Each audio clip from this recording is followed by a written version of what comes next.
ang issue po natin ngayon, magbilas, nagkakainitan dahil sabi nga ni Joanne, malikot nga daw itong si Rose at matinik at sabi nga ni Rose ay walang katotohanan ang lahat ng sinasabi na yun ni Joanne at ang sabi naman ni Ate Rowena, talagang mapang-akit itong si Ate Rose at kasama naman natin ngayon si Aling Remia na kumare ni Ate Rose. Nasabi nyo, kilalang-kilala ninyo si Rose at si Joanne. O sige, simulan natin kay Joanne. Gaano po ninyo siya kilala? Siya naman, dalaga pa lang siya, nagtatambay na doon sa amin. Tambayan kasi yung Puto, Apo. hindi nga ako naging tambay eh. Paano mo na pangasawa si Kokoy kung hindi ka nagtatambay doon? Oh, pumunta lang po sa lugar namin Ay, yan. hindi. Kayo pumupunta. Sorry, hindi po ako Ay, naging tambay. naku. Kung hindi siya tambay doon, palagay natin hindi siya tambay doon, gaano pa rin po ninyo siya kakilala? Si Joanne, Aha, lagi sila doon sa labasan. Lagi kami, ang bahay namin, nasa labasan. oo. O, di nakilala ko siya. So, yung Kokoy po ba, yun yung kapatid ng Kim Ron? Opo. Tapos, inaano yung... Paano mo naman nakilala si Rose? Ay, yung anak niya po, yung anak ko, best barkada friend ko, niya. kumbaga best friend ko na po. Okay. Tapos, ang pangatlo niya pang anak, naging inanak ko, sabi niya. Yun Ay, po. Ah, okay. Isa sa mga nagiging kasalanan ng marami sa atin, Dr. Camille, ito masasabi natin, medyo marami ang guilty dito. Yung para bang napakabilis nating manghusga sa ating kapwa, lalo na kapag nalaman natin yung naging kanyang dating trabaho, parang kung ano yung naging background niya, kung ano yung kanyang pinanggalingan, bakit napakadali para sa atin ang sabihin na hindi ko siya gusto. Kahit ano pang gawin niya, hindi ko siya gusto, hindi ko siya tanggap kasi doon siya nanggaling, ito yung naging buhay niya noon. Napakadali para sa atin ang manghusga. Tsang meron tayong tinatawag na yung blink theory. Yung blink theory kasi parang isang kisap mata, pagtingin mo sa tao, meron ka ng pino-form na attitude. Ang ginagawa natin, antipatika yan. Kaagad sasabihin mo ganun. Uy, alam mo, nakatira yan sa ganito, mahirap yan. Yun ang mahirap sa atin.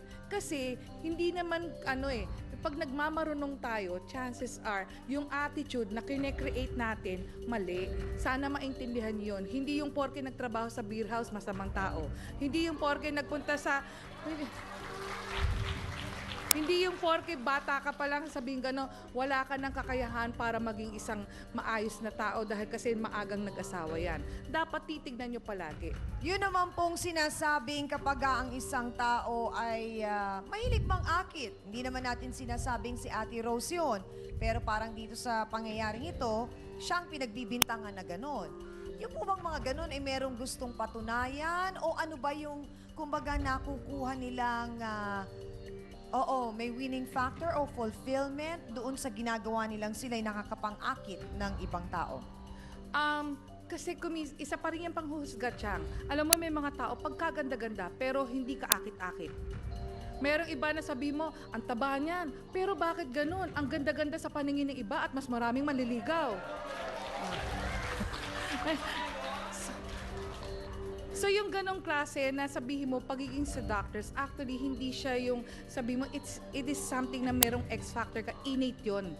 Sa parang innate siya. Ngayon, nasa sayo na lang kung kaya mong paglaruan yon at magamit mo yung ganong klaseng Magamit mo siya in a positive way na magiging maganda yung advantage sa'yo. Oo. Ayun, salamat, Dr. Camille. O, di ba ate, parang sinasabi niyan kailangan may X factor ka. Na parang nagagamit nga ni Ate Rose kung sa puntong baka kaya iniisip nitong nasa puti na nang aakit siya. Kasi Pero hindi naman. nagpapa-charming si Ate Rose para kahit pa paano makahingi ng konting tulong sa Para mga sa lalaki mga anak nito. niya.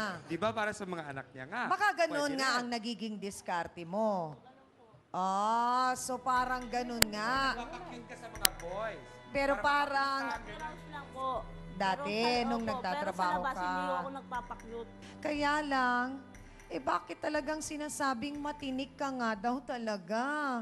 At sinasabing marami daw talagang nagpapatunay na talagang medyo confirm yun nga na malikot at matinik ka, Ate Rose. Dahil habang sila raw ni Rap ay may isa ka bang boyfriend. Sino naman yun? Ano bang nalalaman mo? Naku, mahirap magbintang. Kimberly, magpakatotoo ka. Halika dito, pasok!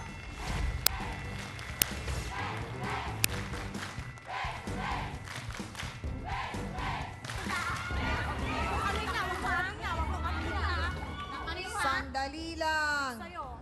Gawain mo yun! Siya gumagawa nun.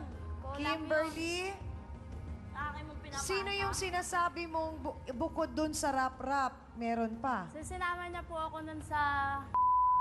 Aha. Tapos sabi niya sa akin, Elay, antayin mo ako dyan. Babalikan kita. Alas 8 ng gabi, hanggang alas 12, hindi pa siya dumarating. Umuwi na lang ako.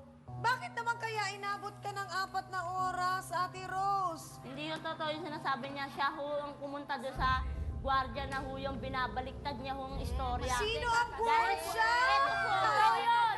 Oh no, why? May gwardiya pa ngayon. Baka tutukan niyo mga kapatid. Dito lang sa nag-iisa, walang katulad, ang face-to-face. Hindi ko na kinalungkat yun, tsaka hindi ko na rin binanggit kay Kim yun. Ngayon lang po talaga nabunyag Baka ko. naman naging boyfriend niya bago kay Kim. Hindi po. Sabay? Sabaw? Opo. Galing ko naman. Sabay-sabaw Napaka, talaga. ano naman ako, superwoman. Sabay, sabaw, Sa akin yan, sarap. dami nang liligaw. Miss Amy Perez would like to thank the following: Dr. Steve Mark Gan of GAOC Dental Clinic, Salon de Manila, Watercolors Makeup, Gloss Nails, Hair Clothing, Just Cavelli Eyewear. Hans Mortel would like to thank the following: Dr. Manny and Baikalayan, Dr. Ariel Recto Dabalus, Nail Necessity, Head, Foot and Body Spa, necessity for your body and soul. Fashion Exchange, fashionista ka na, negosyante ka pa. Face to Face would like to thank the following: AXN Time and Sports Shades, EC27 Guava Plus Organic Soup effectively controls 27 skin problems. F101, wear your needs. Home Appliances by Minami, galing ng quality. Placenta by Sam's Tray. All water should be crystal clear. We always start your day with the new Lucida DS products. Pina Colina Resort, your affordable Tagaytay hideaway for family vacations, barkada gatherings, and company events. Sundance, your business in fashion. Your partner in style. Prime Rocks Bleach, ang bleach na di masangsang. Mabisa na, mura pa. Gawang Pinoy. Magallanes Square Hotel.